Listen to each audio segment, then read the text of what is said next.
नमस्कार मंडळी, स्वागत आहे माझ्या आजच्या व्हिडिओमध्ये. तर वेदिकाचं बघा 2 दिवसाचा गोळ्याचा कोर्स आता झालेला होता. म्हणताना आज तिला शाळेला सोडायला मी आणि काकू आलेलो होतो. मग तिचं आता बघा नवीनच ॲडमिशन होतं, कारण ती आता 5वीला गेलेली आहे. मग तिला हायस्कूलमध्ये बघा आम्ही ॲडमिशनला घेऊन आलेलो होतो. मग तिचं ॲडमिशन वगैरे करून तिला बघा शाळेत इथं बसवलं. मग आता बघा ही शाळा आम्ही बघितलं की आम्हाला कॉलेजचे दिवस आठवतात.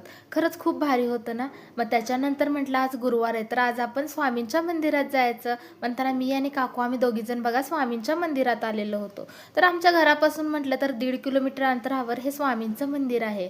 आणि खरंच खूप छान वाटतं या मंदिरात आल्यावर. स्वामींच्या मंदिरात आलं की नाही सगळं मनातलं दुःख बघा नाहीसं होतंय. आणि तिथं आल्यानंतर ना एक मनाला ना वेगळीच एनर्जी किंवा एक ऊर्जा निर्माण होते.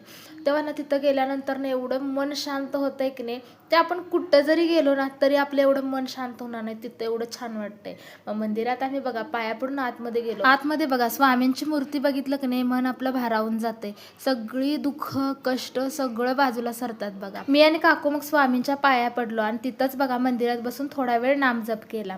आणि त्याच्यानंतर बघा आपल्या जीवनात किती पण संकट येऊ दे, फक्त एवढंच म्हणा, सोबतीला नाही कोणी सोबतीला माझे स्वामी. मग आपल्या आयुष्यात किती पण संकट येऊ दे बघा, स्वामी आपल्या डोक्यावर कायम हात ठेवतील.